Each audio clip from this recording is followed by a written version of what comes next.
Hey everyone, before we start the show, I just want to get some plugs out of the way. If you enjoy this podcast and you're into wrestling, check out the Nerds and Marks podcast or Marty and Sarah Love Wrestling. If you're not getting your fill on movie and entertainment discussion, then check out the Entertainment Buffet podcast. If you want to dive into the world of video games, I highly recommend the Darkcast by my friends over at darkstation.com. Listen to them cover important topics and interview men and women from all over the industry. Thanks for listening and enjoy the show.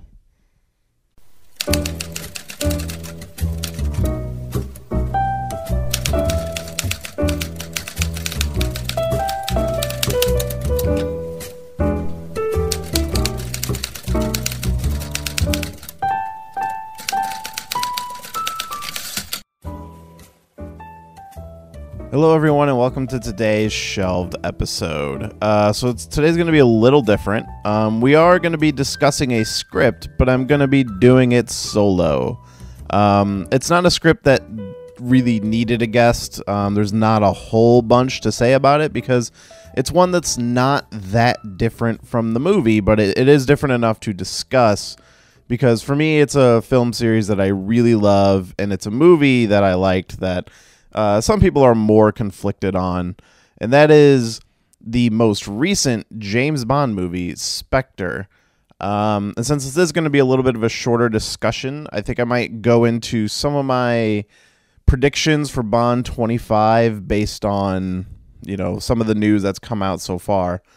But first, we are going to discuss SPECTRE. So this is a script that I'm probably not supposed to have. I don't know if anyone remembers, but there was a big Sony hack a long time ago, and information leaked out about the SPECTRE script because some people managed to get a hold of the script. I was not one of them. The script was sent to me anonymously. So it's one I've had for a little while, and I wanted to cover in some point, but the movie's been out now, and all this stuff has pretty much been reported already, so I figured I would just kind of read it for myself and see what's different.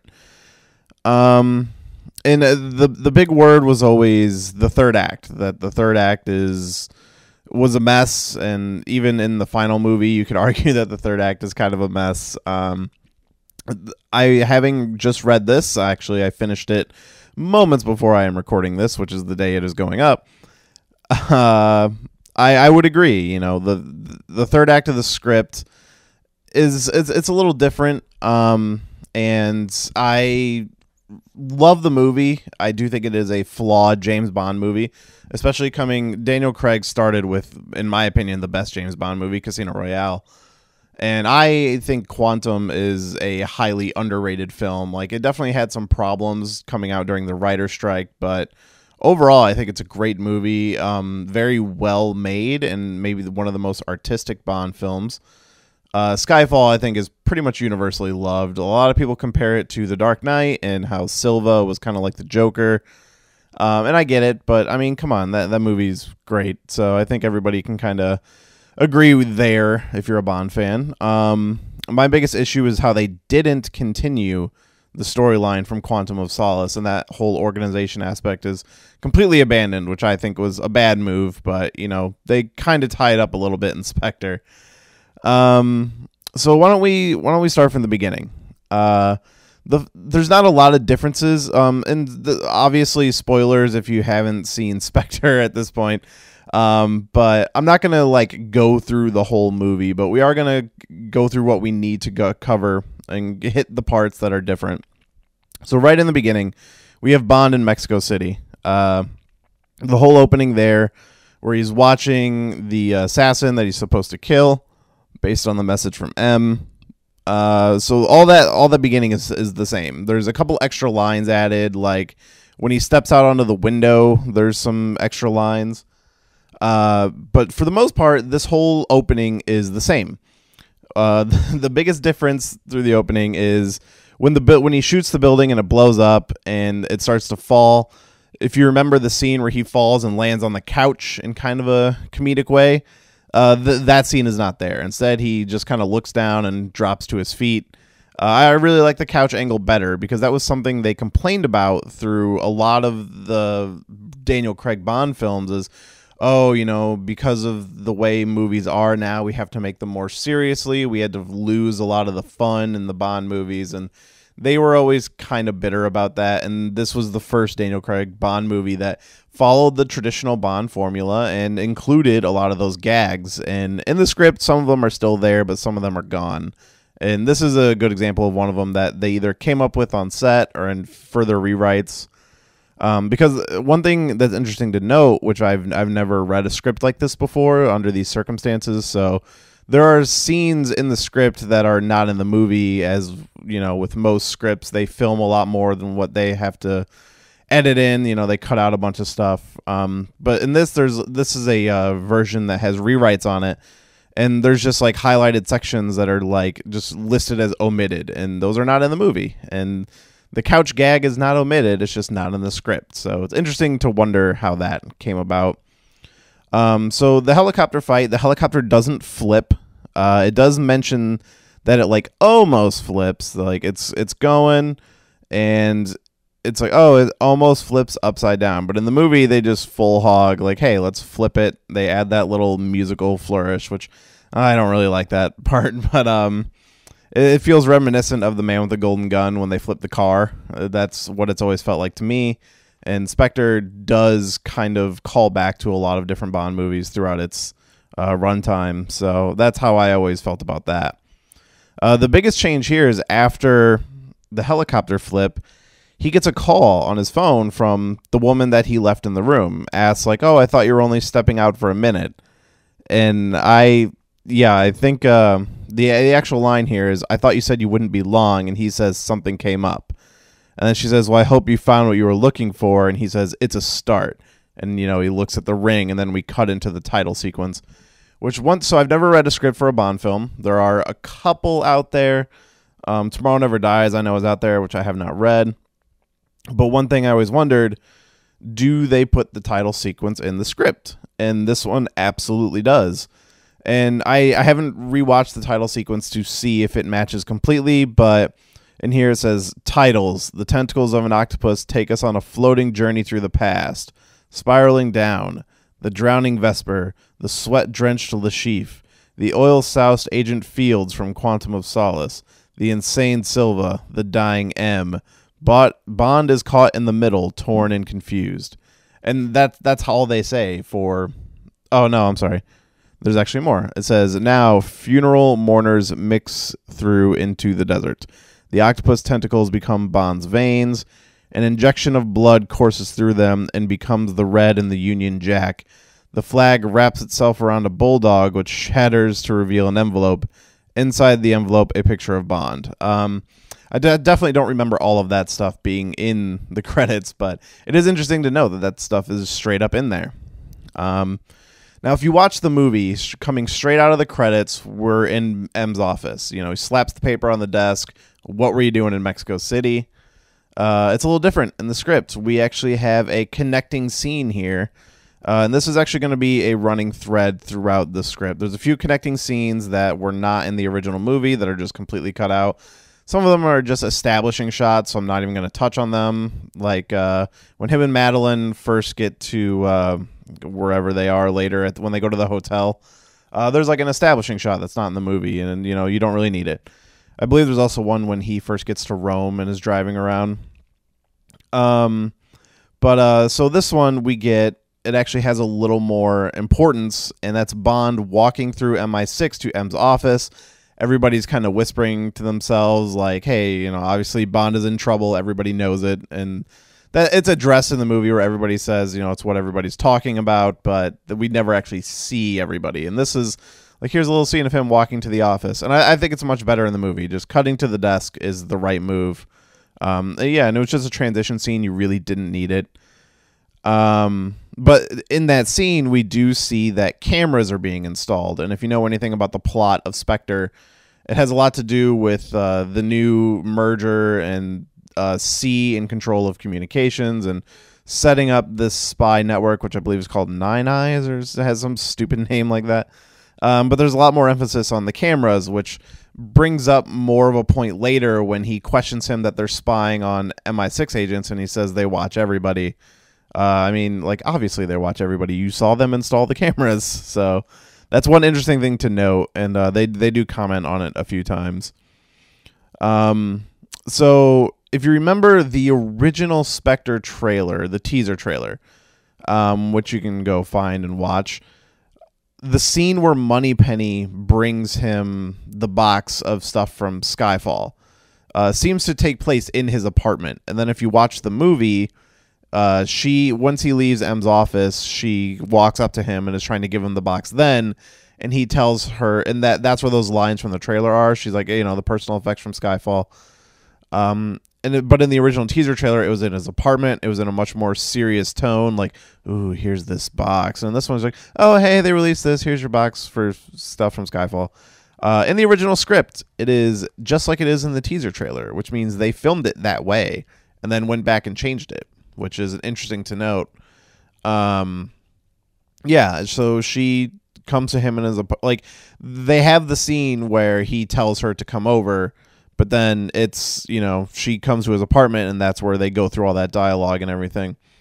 A big difference here, I mean, that scene is mostly unchanged except for, those lines being there. But a big difference here is there's a girl in Bond's bed, which is a little weird timing and everything. I'm glad they took that out. Like, it's a classic James Bond thing. Like, oh, of course he has a girl in the bed, but it just doesn't really fit this movie or that scene or anything. And she comes up later in a very minor way. At the end when he's with Oberhauser, or Blofeld, we'll call him. Although we'll get to that point as well. When he's at the end, he mentions that girl was like a part of his organization, and that they don't really say anything more beyond that. So we go to our Q scene, and we get the smart blood moment, which it's smart blood was kind of a thing poked at in the movie. It's like, oh, this is stupid, but there is a line in the original script that justifies it a little better. If you remember, in Casino Royale, they put a tracker in him after the whole airport incident. And in this, when he's putting in the smart blood, he references that this can't be cut out like a tracker. And I'm of two minds of this, because I don't remember if in Casino Royale, did Le Chiffre cut out his tracker when he was being tortured? I don't believe that happened. So the idea there is at some point Bond cut out his own tracker so they couldn't follow him. I don't remember if that was in any of the other movies. I don't believe it was. So I like that they reference it. And this script actually features numerous references to some of the older movies. We'll get to more of those a little later. One thing I did notice in this scene, that a James Bond script kind of reads like an ad for Aston Martin. Like, every time they talk about the new DB10 or whatever, it's almost reads like a car ad, and how it's like driving through the city. They're talking about it like being so sleek and beautiful and stuff like this. One thing that bugged me in the movie, and is kind of present in the script as well, is why does James think this ring is so important? So he takes the ring from the assassin Sciarra, I think his name is, in the beginning, in the helicopter, and there's no reasoning why, as far as I can remember. I don't remember if in the movie when we first see Sciarra, if he flashes the ring to anybody. It's just like, oh, he just grabs the ring. And even in the script, I think the line is he uncharacteristically takes the ring. And it's, I don't know, it never sat well with me. I wish he came about it a better way. Like, just show the guy, flash it. Like, how does he know? Like, how does he know to use this ring to get into the meeting? I don't understand that. So the movie progresses for the most part pretty much unchanged. We get he goes to the funeral. He meets Monica Bellucci, or Bellucci, however you say it. I know she's Italian, so I have no idea. He goes to her place, they hook up. He goes to the meeting. Everything here is pretty much the same. One thing that is changed slightly is Mr. Hinks. So the character played by Dave Bautista in the movie, he's a little different in the script, just in the sense that they put a lot of emphasis on him smiling at people.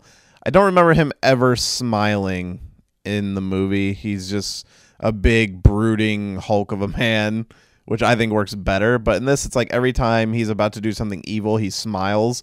And I picture like a big grin, and it just doesn't work for me. It's kind of weird. So, and also, if you notice in the movie, he has silver thumbnails, which I think is what he used to like gouge people's eyes out. He has like some blades installed on his thumbnails or whatever. That's not listed in the script at all, so that was something added for the movie.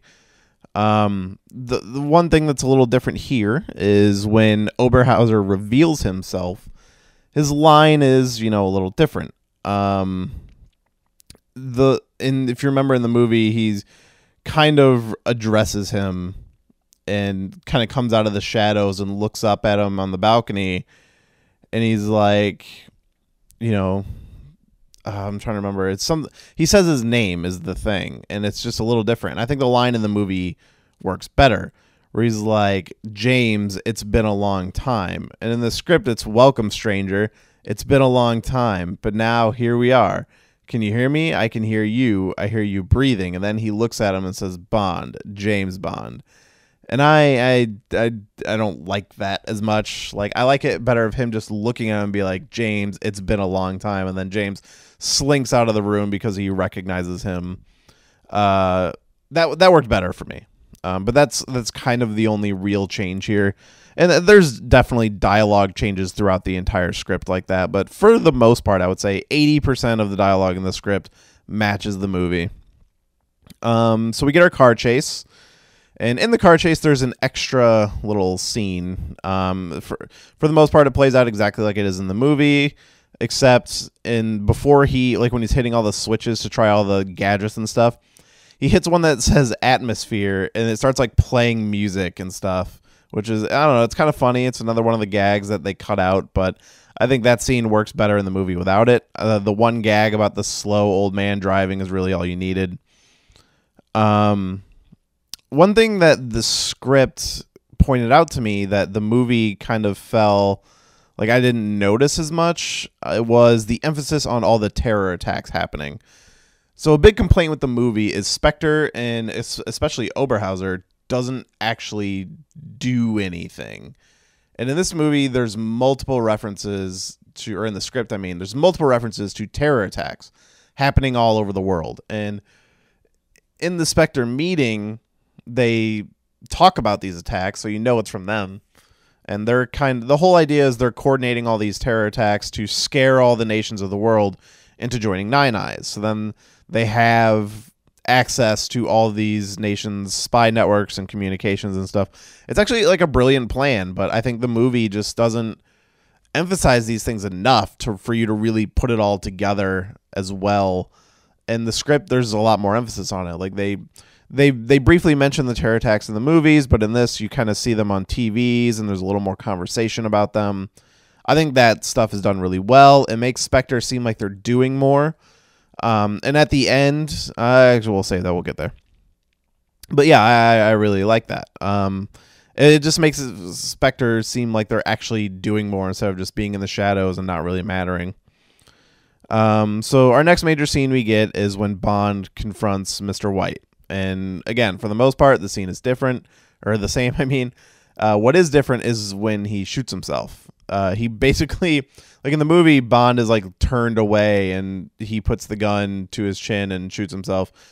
And this one, he kind of shoots himself mid-sentence, like while he's face-to-face with Bond. And I don't know, it's a little more dramatic and unnecessary. I like the way it was in the movie. They kind of downplay it a little bit. It just seems overly violent in the script, but I don't know. It works for me.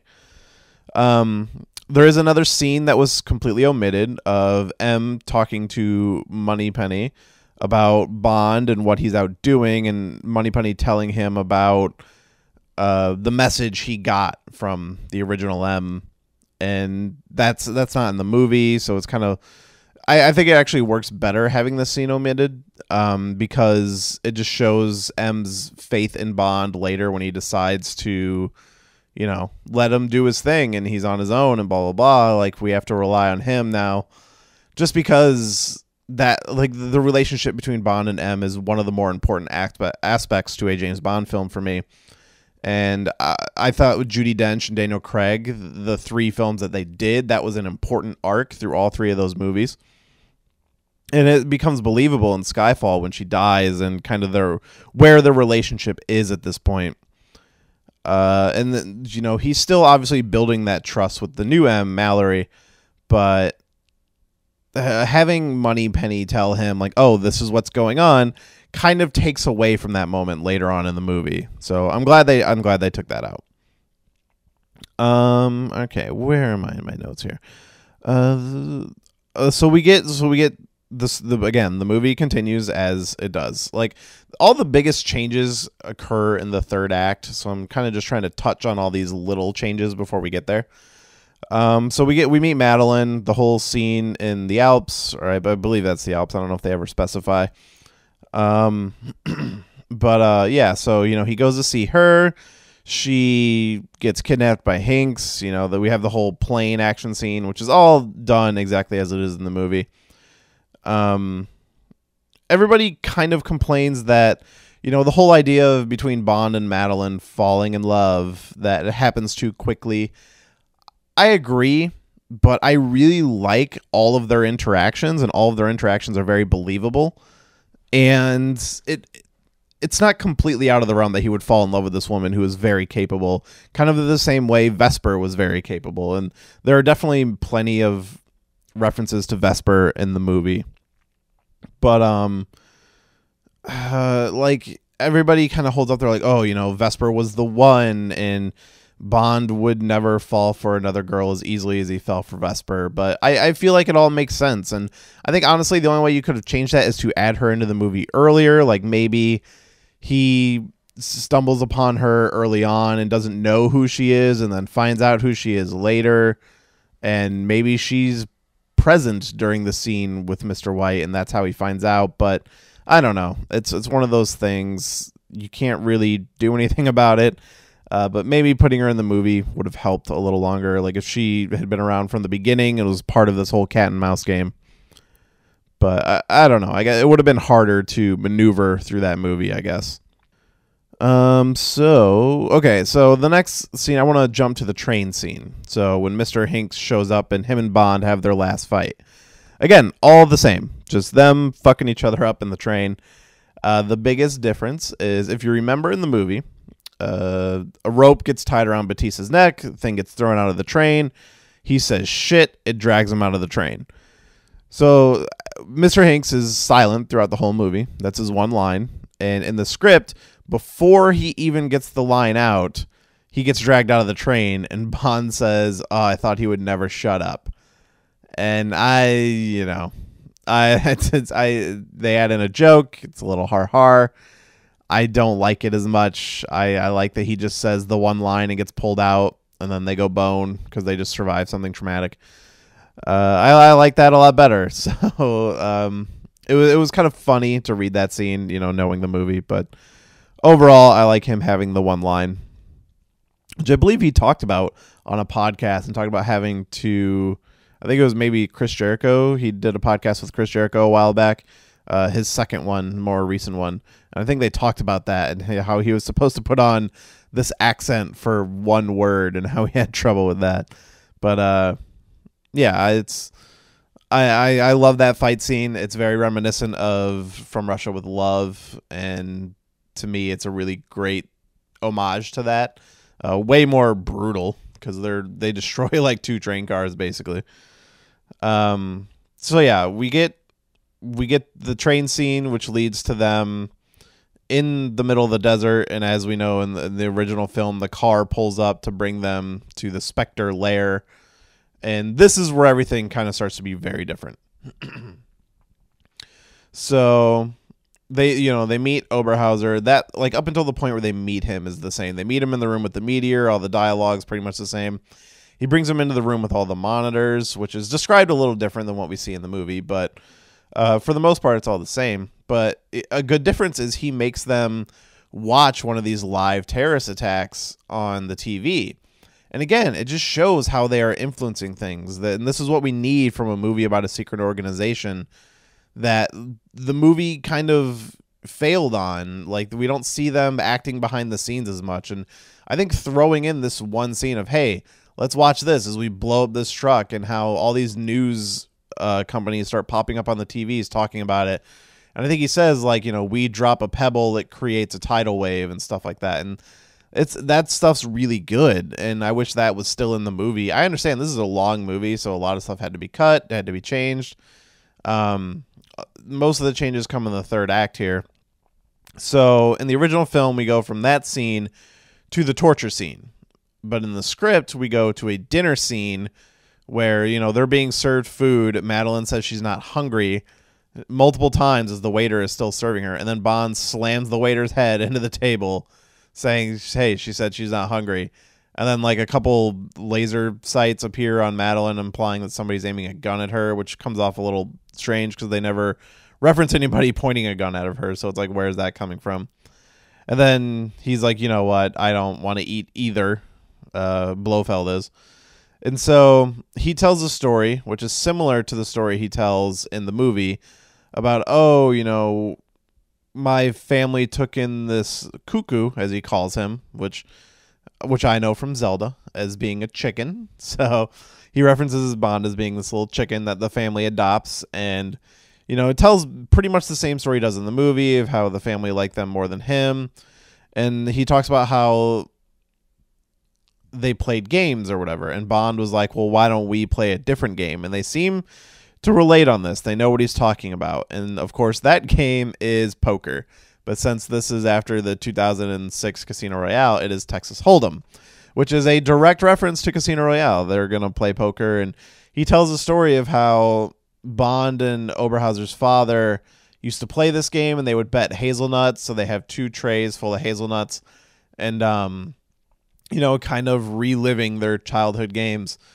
And he tells a story of how he learned to play the game in secret, asked to play one night, and was beating them all until Bond, and I actually really like this moment. It's a good character moment. The movie really needed more bonding moments for them, so we actually could believe that they were related at one point, or lived together at least, because they're not actually related. But he tells the story of how they were playing the game, and Bond beat him, even though I think he had a straight flush, is what he said. He's like, you know, I knew I would win. And then Bond went all in with his chips and then bet his father's watch that he had, the watch that was given to him after his father died, and was very valuable to him. And this caused him to panic and fold. And it turned out when Bond flipped his cards, he had nothing. He almost tells this story as if this is the traumatic incident that led him to become this fucking world leader behind the shadows. And it's kind of ridiculous that he's so damaged from such a minor thing. But that's the thing with crazy people. And I think the script and the movie do that very well, of like, hey, this guy did this because he's crazy, and here's the stupid reasons why he's crazy and why he specifically hates Bond.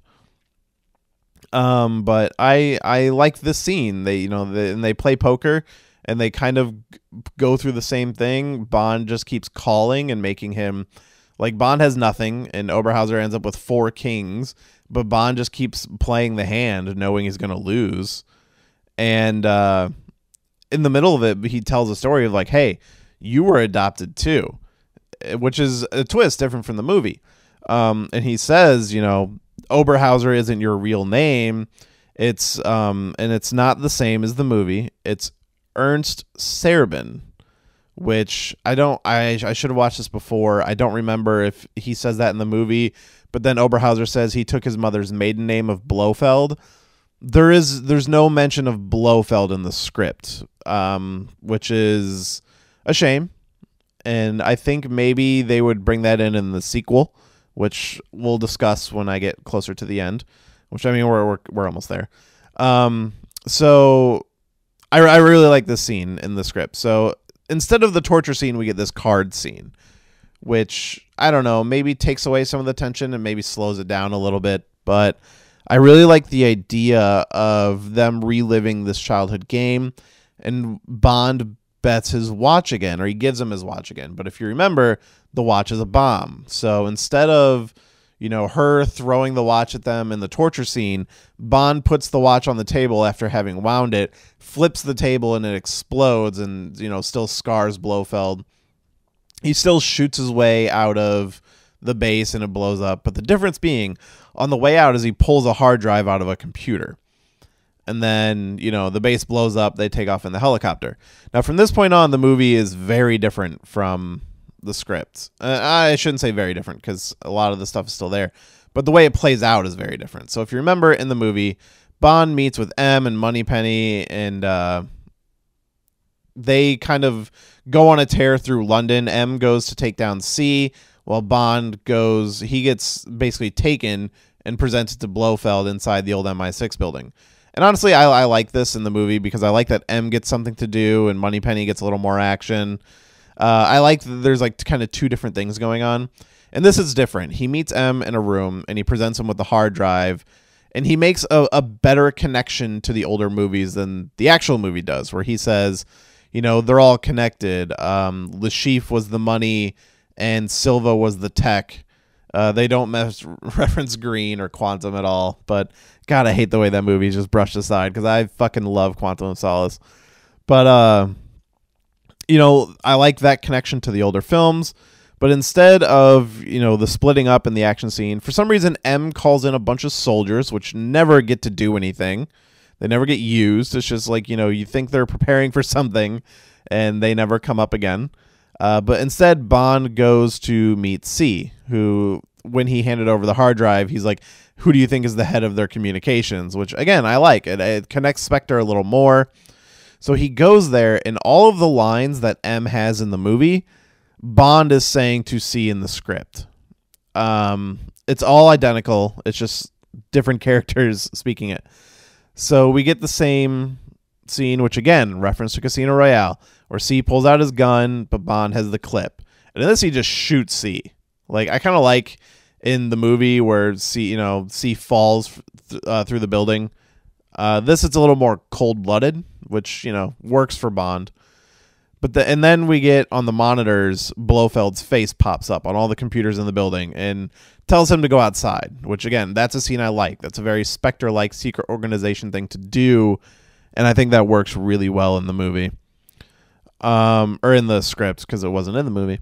So he tells him to go outside, and then Bond sees the lights on at the old MI6 building. So he's like, all right, well, we got to go there.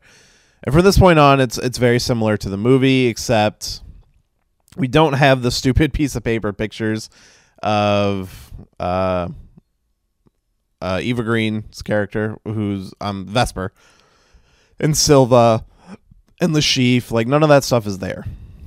We do have the pictures of Bond's face put on the targeting things in, like, the shooting range, which I believe was in the movie, which, you know, that's fine, whatever. His name is arced or carved into the fallen comrade's wall, which was, again, in the movie. So it all plays out pretty much the same. He is going through the building. You can clearly see the building is rigged to blow up. He sees Blofeld, fires a couple shots at him. He's behind the bulletproof glass. He's got the scar now. And it all plays out the same. You have to find her in the building. You know, he finds her. They throw her out. Blofeld takes off in the helicopter. They bust out of the MI6 building in a boat. He shoots down the helicopter. And now we get a little more different. So when they land on the bridge, in the movie, Blofeld is just injured. He crawls out of the helicopter, and Bond just kind of walks up on him and takes him in. In this, it's very different. Blofeld shoots the pilot of the helicopter after it crashes because he's like pleading for help and calls him an idiot. And then as he has like a machine pistol, and as he's walking across the bridge, some cops are coming up and he takes them down. Bond kind of comes up behind him from the bottom of the bridge and takes a couple shots at him and hits him in the chest. They say in the chest and the neck.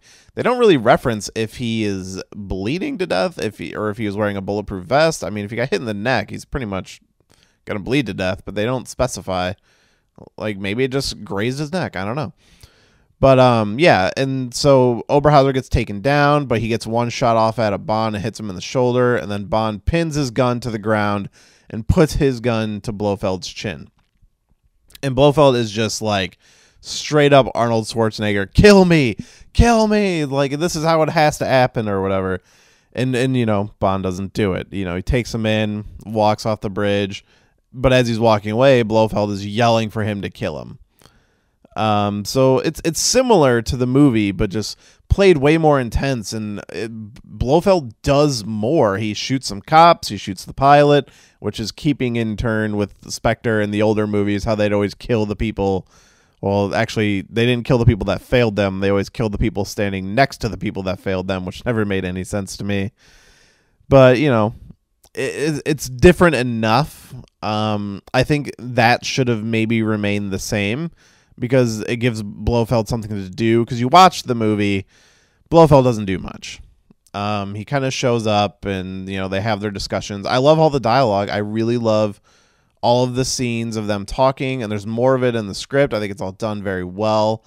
But Blofeld just doesn't come off as like a menacing villain. And he's played amazingly by Christoph Waltz. And I don't know. I like how he, you know, actually kills some people here. He actually does some stuff.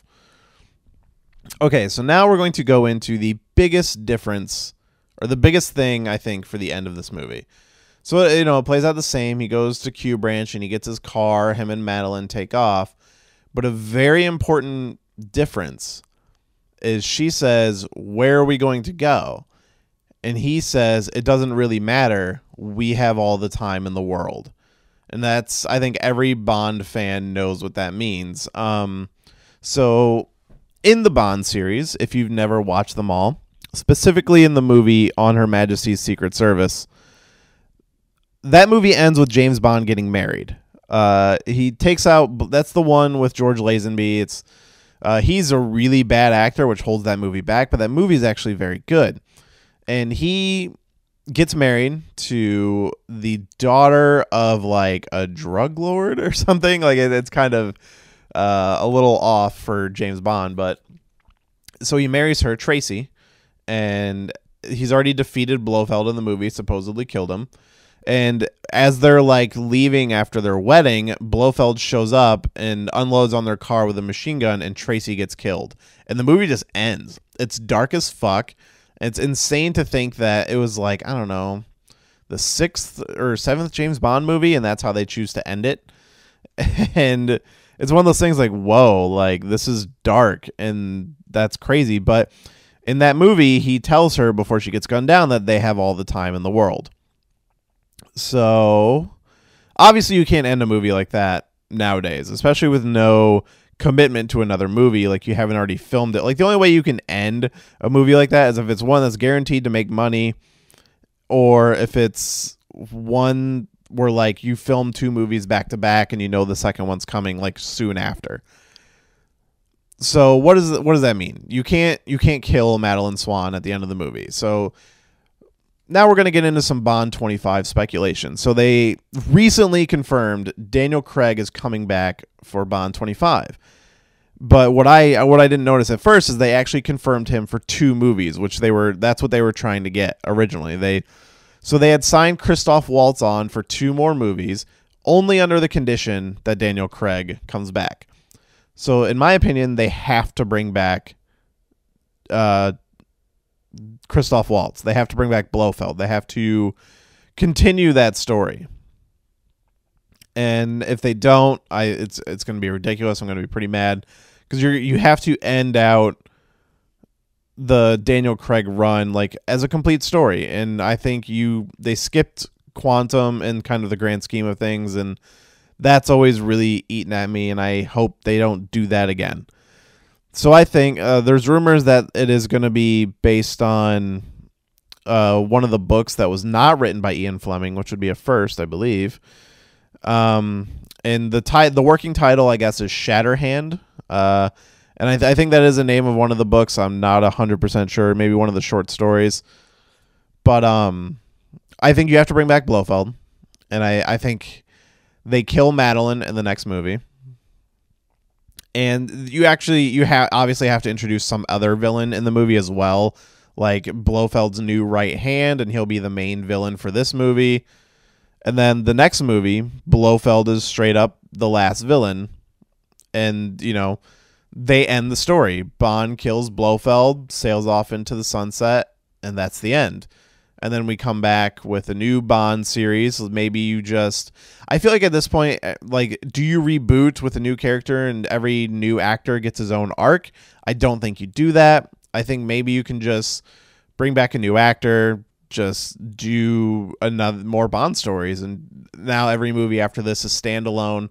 Maybe at some point you can fit in some more arcs over time, but maybe just bring in like, hey, here's a new Bond movie. This takes place at a undisclosed time during his career. Just, here's the next Bond story. But as for Daniel Craig, that's kind of what I see. We'll probably get another villain plus Blofeld. Hopefully Blofeld can do a little more. That's what I would want. You need to have Spectre wreaking havoc on the world. Like, hey, they're kind of out of the shadows now. Everybody knows they're there, so you need to have Spectre is fucking coming at the world, like terrorist attacks, blackmail, which is one thing in the script that they do very well. They reference how with all of this security that they now have control of, they now have a lot of people's secrets, so they can blackmail world leaders. Again, it's another thing that makes Spectre more scary in the script, and a lot of that stuff is lost in the movie, unfortunately. But I like this in the script. I like how they make Spectre seem like it has more of a presence, more of a threat, and I think that's something you really need to emphasize in the sequels. Give Blofeld more to do, have him be a little more scary, more interactions with him and Bond, a lot of him taunting Bond. Obviously, Bond will be... I think if they kill her in the next movie, which I think they have to, that's what you do. You kill her. Have Blofeld... Bond is going to be traumatized because, again, he's lost another woman that he loves, story of his life. And the next movie is kind of on Her Majesty's Secret Service. And then the last movie, I guess, if you were going to go on the line, would be Diamonds Are Forever, or maybe a mixture of Diamonds Are Forever and You Only Live Twice. I mean, don't just copy those scripts, but, do them, like, be true to them in a way, don't just do the same thing. But I think that's the way to go. I think wrap up Daniel Craig with a satisfying conclusion, a 3-movie story arc. In a way, it's a 5-movie story arc, but Quantum is kind of the weird child in there. Even though they do reference it in Spectre, they say Quantum was an off branch of Spectre and that they were taking out and they kind of moved on. But I don't know. I was always disappointed by that. I thought the secret organization stuff in Quantum of Solace was handled way better than it was in Spectre. Although I love Spectre. It's a flawed movie, but I think it's a really good James Bond movie. It's the first one for Daniel Craig where they kind of followed the formula, so they finally, got that in there. I don't know. It's for me, it's like a 3 out of 5 for a movie. The script definitely had some ideas that I think were a little better, but it does kind of seem like a mess. Like replacing the torture scene with a card scene definitely cut some of the tension, and I do have problems with that torture scene. I think it's a little ridiculous, like the poking his brain and all that stuff, and the fact that he doesn't seem to have any everlasting damage. It's a very much a Bond villain thing, and it works for that movie since it does feel like such a throwback Bond movie. Like, honestly, I'm happy with the Spectre we got, but I do wish some of these extra scenes were in the movie. I think it could have made Spectre as an organization seem better. It could have made Oberhauser as a villain seem a little better. The fact that they don't call him Blonde or Blofeld is a little weird, but I don't know. I really enjoy it, and the script isn't better, but it has elements that are better. So that's all I got for Spectre. And that's kind of all I got for Bond 25. There's not a lot to speculate right now. They haven't confirmed if what's his name is coming back, Christoph Waltz. They have confirmed Daniel Craig, and they've had scripts for a while, from my understanding. I'm sure they will be reworked over and over, especially now that Craig is confirmed back. He's served on producer for Spectre, so I can only assume that he will serve on producer as this, and will change the script as he sees fit. But it was interesting to read the original script. I do hear that there was a version where Blofeld was a woman, and I would love to get my hands on that version. Even if it's the same, just reading it and having it as a woman is different and interesting, and I would love to see what that is like, but unfortunately that's not the version I have. So I guess that's going to be it for Spectre. It's a little bit of a shorter episode, but there wasn't a lot to talk about. There's not a ton that we can speculate about, but I'm excited for Bond 25. I do have a couple questions if anybody wants to email in about this and maybe share some thoughts. The first one, I did run a poll on Twitter on this and got 6 votes with 100% saying yes.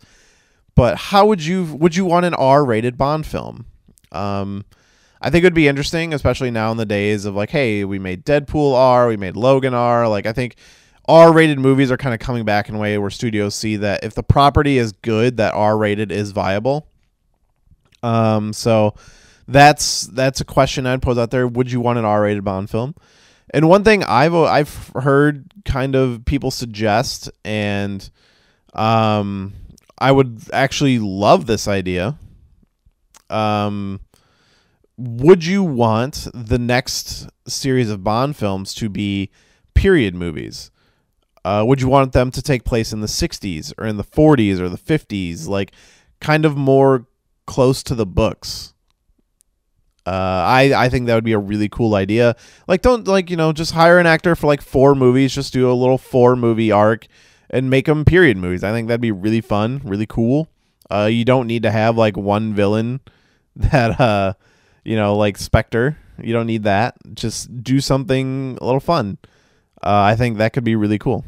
But if you have opinions on those, feel free to shoot them over to Twitter. Send them to our email at shelvedfilmpodcast@gmail.com or our Twitter and Instagram at shelvedpodcast.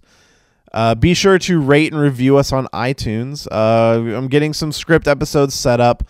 A lot of my normal guests are kind of busy right now, which is, it's hard to get everybody together. I do have 2 planned coming up, so look out for those. I'm going to see if maybe next week we can do our last Star Wars commentary. I'm not sure. Probably not going to have a lot of time this weekend, so I might not force her to sit down and watch it this weekend, but maybe the week after. So not quite sure what's going to be for next Friday, so keep your eyes open for that. But in the meantime, thanks for listening, and go watch some James Bond films. I kind of really want to rewatch Spectre after reading this and talking about it. So thank you for listening. Be sure to leave those reviews, and we will see you next time.